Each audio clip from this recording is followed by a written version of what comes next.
Hey everyone, Marathon Hurler here, back with some more Final Fantasy VIII. Last time we finished up our business at Fisherman's Horizon, saw a concert, got promoted, and prepared to make our departure for Balam, but today we're not actually going to be heading to Balam. Instead, we're going to be taking care of some side quests, and the next couple episodes are actually going to be all about side quests. We want to finish up as much as we can now, so that once we head to Balam, we can make a straight shot to the end of Disc 2. As you can see here, I'm going to be bringing Irvine and Keistis with me. I've already rearranged their setup, and I'm going to leave their HP as it is right now, and you'll see why I'm doing that in just a little bit. And I'll show off my setup in more detail once we get to our first destination. But we're already on the deck, so I'm just going to back out of the menu here, and we'll get going with the episode here. One thing I want to mention as we head towards our first destination. Now, I've done some stuff off screen, but I came back to Fisherman's Horizon just so you can see exactly where I'm heading, and just in case you haven't played this before and you don't want to get lost trying to get to where I'm going to be going. The first destination we're going to be heading to is Timber. Not for an actual side quest, but because I want to pick up some stuff and do a little bit of shopping. And really, you can do this just about anywhere. I'm just picking Timber because it's right here. The one place you can't go, however, is to Balam, because if you do, it will force you to continue with the plot. So, yeah, we're going to head to Timber and do some shopping. And once we get to the store, I'll tell you exactly what we're looking for. But what I was going to say before is that one thing that I've realized since recording my last episode is that there's something I kind of screwed up with my playthrough here. And it's not big enough to merit starting the playthrough over again, but it's something I wanted to go ahead and mention, just in case you're someone who is a absolute completionist and has to see every single cutscene or whatnot in the game. There's a string of cutscenes between Zell and a girl who has a crush on him called the girl with the pigtails that you can initiate throughout the game. And if you see all the cutscenes, you get a Combat King magazine. Now you can buy this Combat King magazine at a different point, but if you do it by getting these cutscenes, you get it for free, and it gives you a little exposition on the relationship between the girl with the pigtails and Zell. Now, I'll take a quick aside to point out what I'm buying here. I'm going to stock up on normal ammo. You want to buy 100 of these for what we're about to do now, next. If for some reason you have access to other forms of ammo, then feel free to use that. If, for instance, you had way back at the beginning of the game when you had Cypher and you had the option to level up there, if you had chosen to level up Ifrit at that point to level 10, you would have access to ammo refine, so you could refine some stronger forms of ammo here, but I do not, and it's not necessary to have success in what we're about to do. But so yeah, if you want to, you can refine ammo or get other forms of ammo, but I can't, so normal ammo will suffice. But what I was saying is, I guess I should give you a spoiler alert here for those of you who have not played the game, but basically there's a girl in Balam Garden who has a crush on Zell. She doesn't have a name, at least not that I'm aware of, and she's called the girl with the pigtails. And basically if you talk to her at the beginning of the game, when you have Zell in your party, he'll ask her about some book that he wanted to check out from the library. She'll get flustered and say she'll continue looking for it. If you do that, then when you're in Fisherman's Horizon, you can, when you're walking around with Squall by himself, you can actually go and talk to her in the garden, and then she'll mention something about, or her and her friends will talk about her crush on Zell, and she'll take some test on some magazines saying that they have compatibility or something like that. And then if you do that, then at this point you could go and talk to her again with Zell, and then she'll get flustered again, and at a later point you can talk to her in Balam Garden and she'll admit her feelings for Zell, and then she'll give you the magazine. And it's not super important. It does come up later in the game, or it's assumed later in the game that you've done this because you can see that they're together at some point later in the game, but not a big deal. Or it's not a big deal to me. It's something I've never done in my playthrough, so I just completely blanked on it. But if it is important to you, then that's how you want to do it. So, and there are other playthroughs where people have done that. So, yeah, just wanted to point that out just in case. Anyway, I'm going to show off my setup here. I've given Irvine, in terms of the GFs, let's see. He has Ifrit, Siren, Carbuncle, and Leviathan. The big thing here for him is that I have triple junction to his strength. And then for his abilities, I have strength plus 40 and strength plus 20. For Squall, he has, let's see, GF, Shiva, and Diablos. And then he also has triple junction to his strength. But then in terms of abilities, he's more on the defensive side. I'm actually going to put Encounter None in on just for a second here, just to make sure I don't run into a battle while I'm on the world map. And then for Keistis, her setup doesn't really matter in terms of her strength or anything. I've just given her Quetzalcoatl and Brothers, and I've given her a HP boosting ability just to give it to her. But yeah, so for keys, so the big keys here, Irvine and Squall, you want something junction to their strength. You want that to be as high as possible. For Keistis, it doesn't matter, but you want to have all of them in critical health for what we're about to do next. And this place right here is the Central Ruins. And there are a couple of side quests that we can do here. Both of them relating to GFs, or optional GFs that you can pick up. Now, what you'll notice right away is that there is a timer in the top left of the menu there. You have 20 minutes to complete the side quest here. And yeah, so you have 20 minutes to be here to complete one of the two side quests. And the side quest is for Odin. If you do not complete the side quest, I think it's a game over, or yeah, you get booted out or something. So depending on where you're at, I think you either get booted out or game over. This other side quest, which we're doing right now, it's different in the sense that if you complete this side quest, it doesn't turn the timer off, so it's not the side quest here, but you are still constrained by the time limit if you haven't picked up Odin. Now, in order for this side quest to work, or let me back up, there is only really one enemy that you can fight here, and that is the Tonberry. And yeah, and it's not very difficult. The way you want to beat him is you want to have all of your characters in critical health, have Keistis use Micro Missile, and then you're going to have both Irvine and Squall use their limit break on the Tonberry. Now the key here is that you want to defeat 18 to 22 Tonberries. I've already killed 19 off screen, and once you do that, there's a chance that you get, let's see, yep, okay, there's a chance you get this guy to show up, and this is the Tonberry King. And so this is the guy that we want to beat.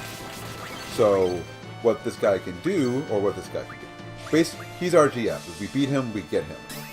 And again, you have to defeat 18 to 22 Tonberries. It's completely random.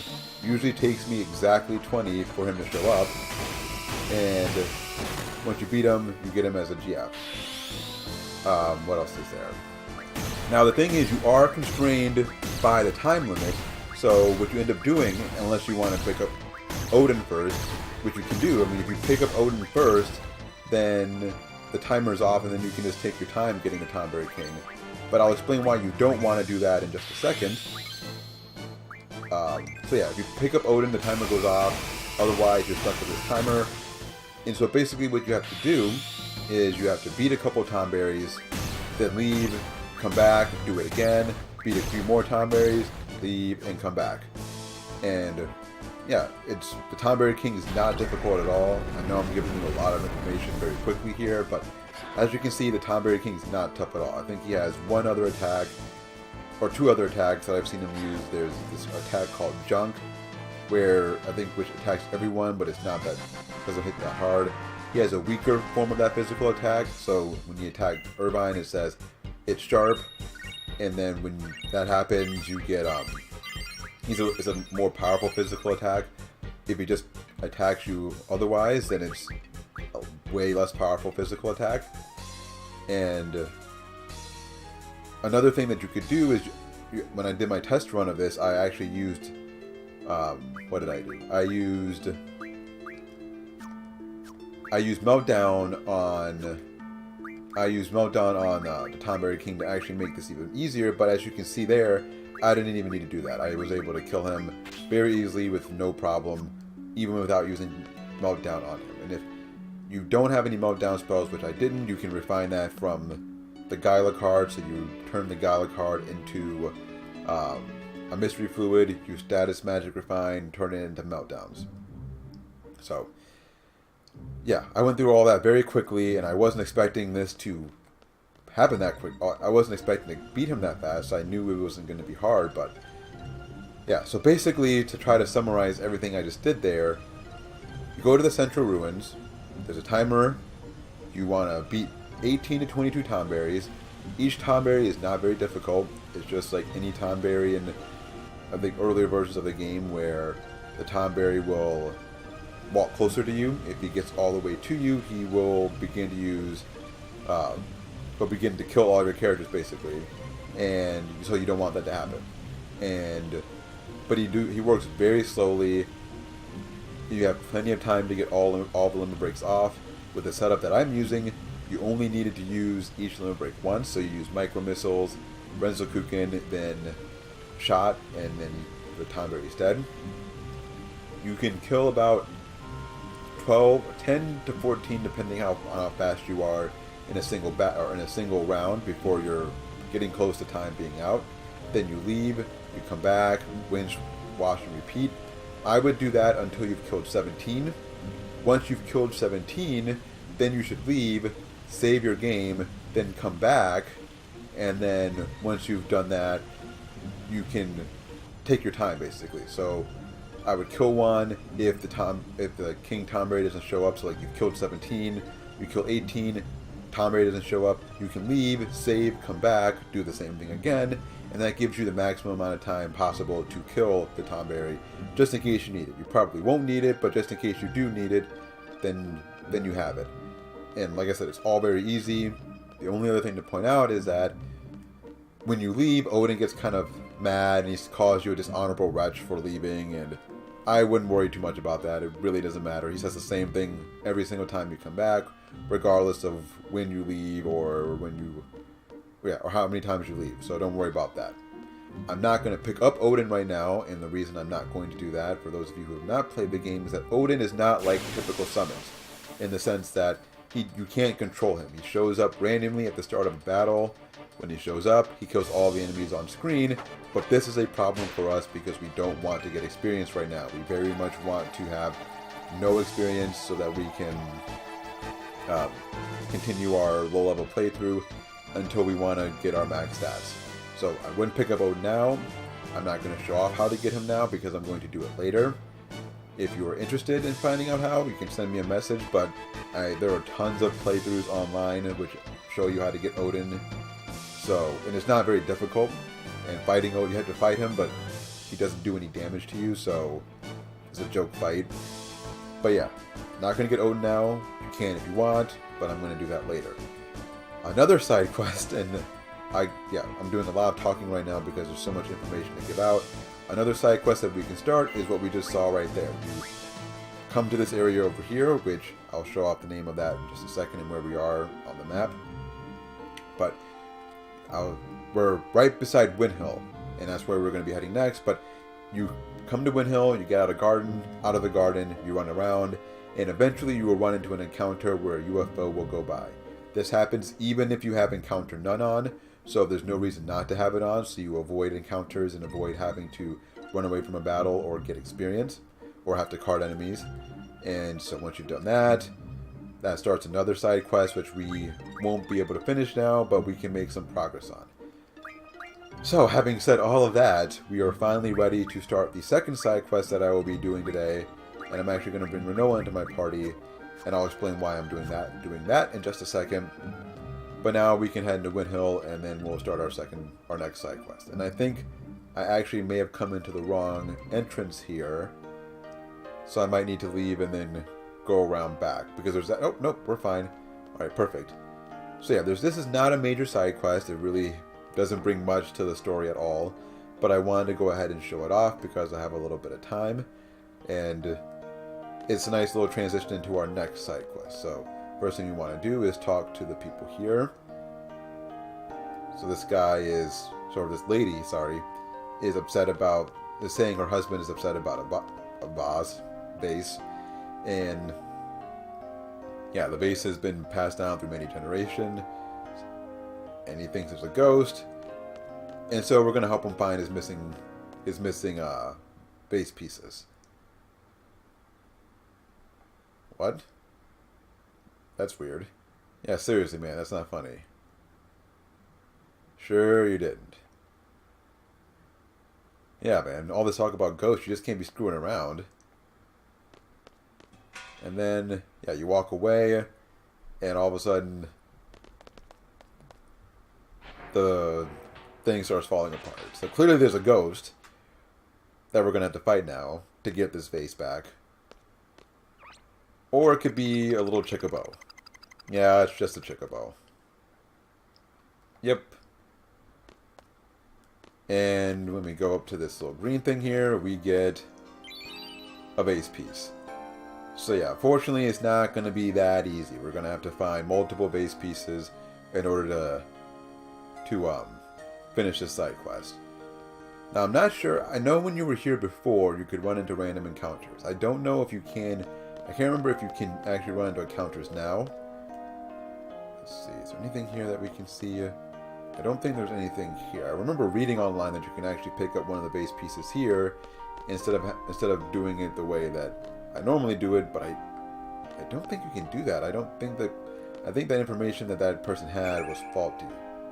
Yeah, there's a Kiriga draw point, but that's not helpful. So, yeah, someone said that you could actually pick up a base piece here instead of in the location where I normally pick it up, but I don't think that's actually accurate. I think that's just someone making up stuff. But nonetheless, we got to visit Laguna's old home, and no one's living there now, unfortunately. I mean, the place could definitely use a touch-up, right? I mean, there are bullet holes in the wall and everything, and they haven't been repaired in, well, given that alone was, what, 10 years old or whatever, however old she was then? However old she was, she's definitely, it's been a couple years, and they have not done anything to fix that, so I think we need to talk to this lady again. Alright. Huh, there are spirits lurking within the walls. Yeah, so we want to investigate that. In order to do so, we need to come down here. And I think we need to investigate...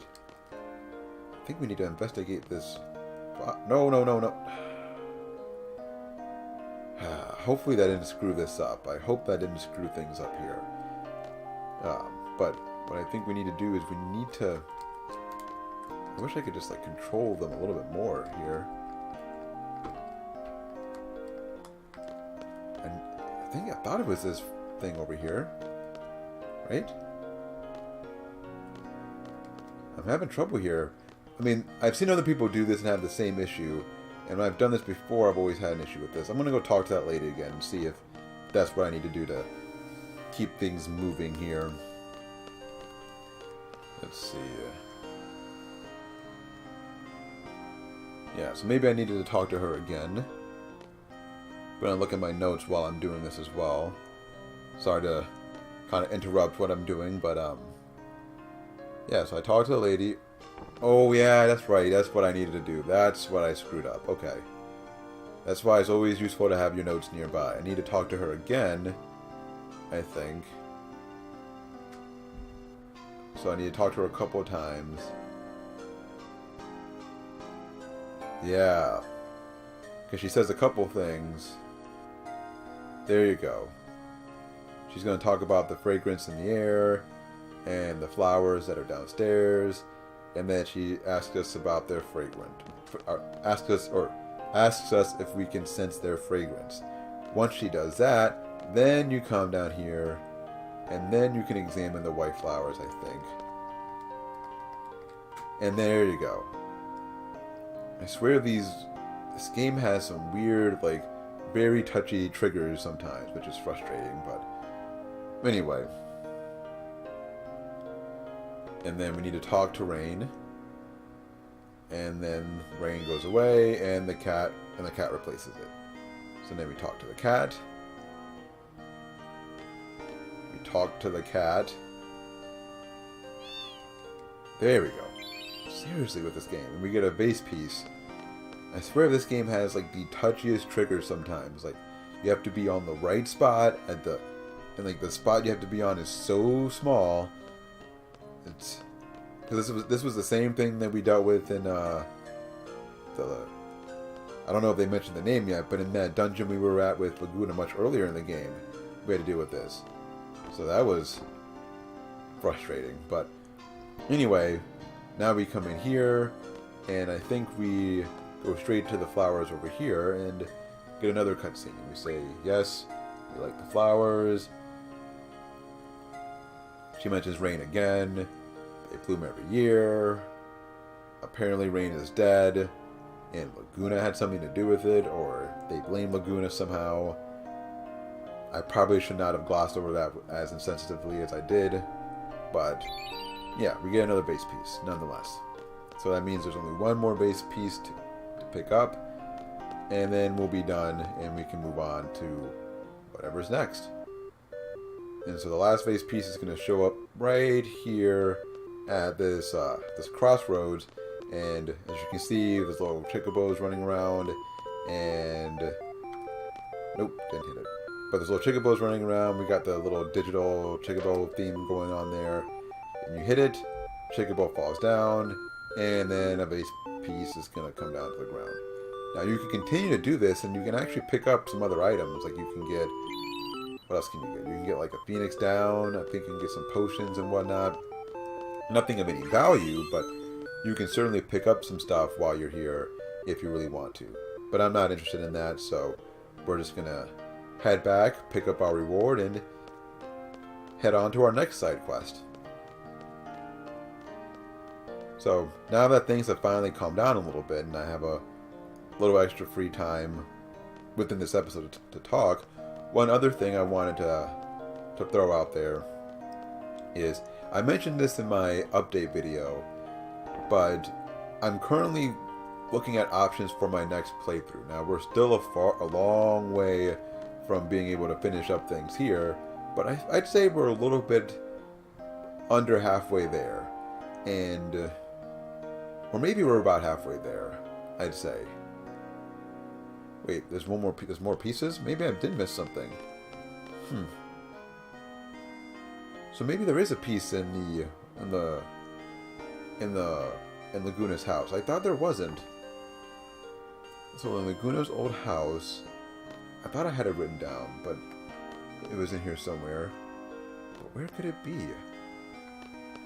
And why am I missing this? What am I forgetting?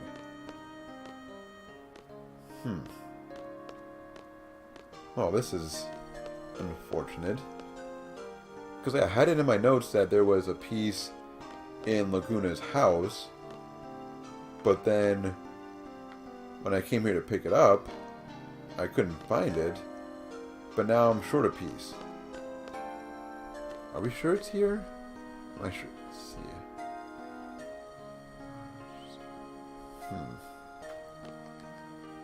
So I want to finish up this side quest today, but I can't seem to find this last base piece. So what I might do... Alright, so yeah, that's what I'm going to do. I'm just going to hang out here for a second. I'm going to actually look this up, because clearly my old notes were not right or confusing somehow. I'm going to figure out where this base piece is. Base piece is.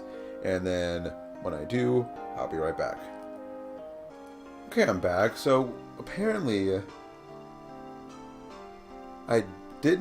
apparently I was right. There were only 4 base pieces, and I think that missing one, the one I thought was in Laguna's house, was not actually a base piece. I don't think. So I think I need to talk to this guy again. Yeah, we have all the pieces. And that person, or where I got that note from a guide that I was looking at when I was putting together my notes, and it turned out that that was wrong. So yeah, after all that confusion, got the reward, and it was just a silly holy stone, so whatever.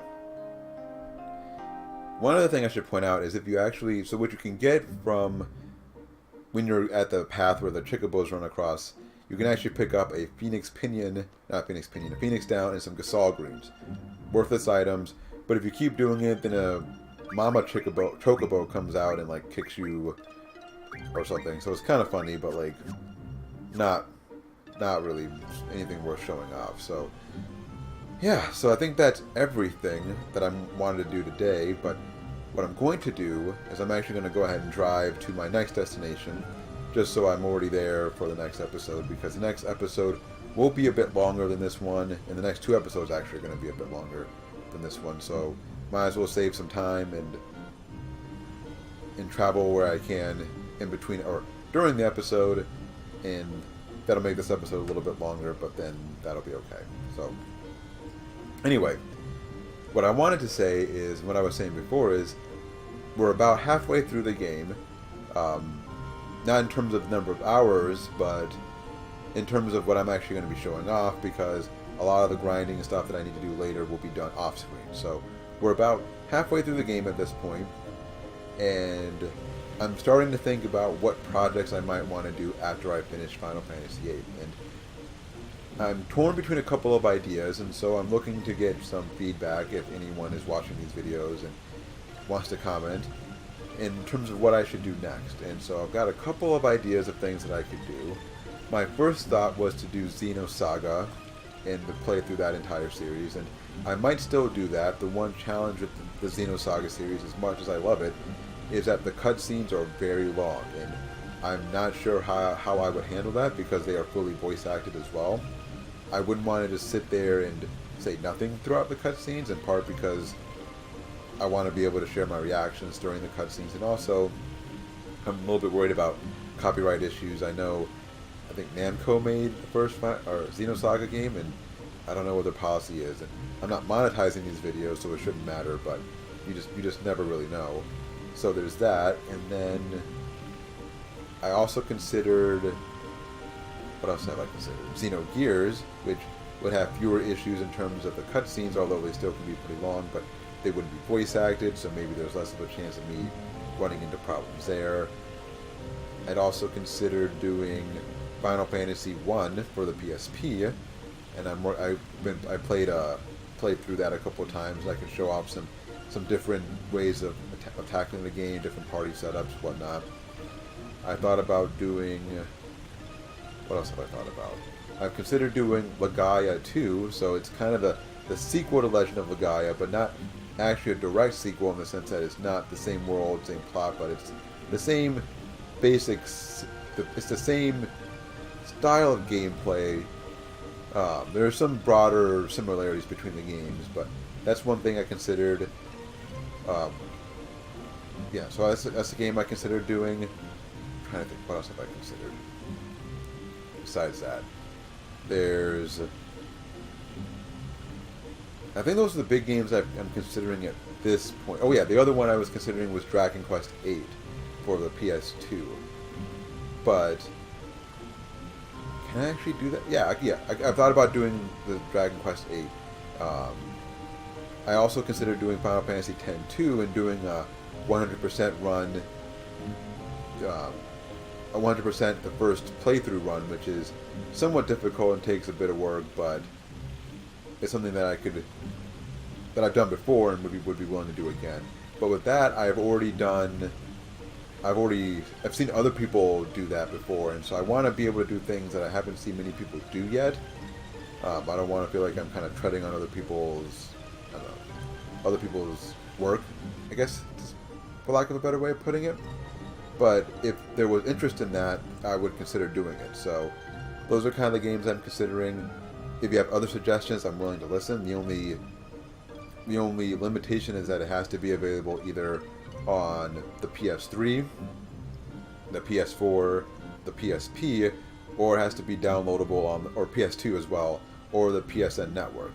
I can't do games that are just PS1, so unfortunately I can't do Legend of Legaia or anything like that. So if you have suggestions, feel free to throw them at me and put them in the comment section or something, and I'll probably say this a couple of times throughout the rest of the playthrough just because, just to give people multiple chances to kind of make suggestions. But yeah, I think that's everything that I wanted to do today. Next time we'll explore this destination right in front of us and take care of our next side quest. Until then, this has been Marathon Hurdler. I want to thank you as always for checking out my videos, and hopefully I'll see you next time.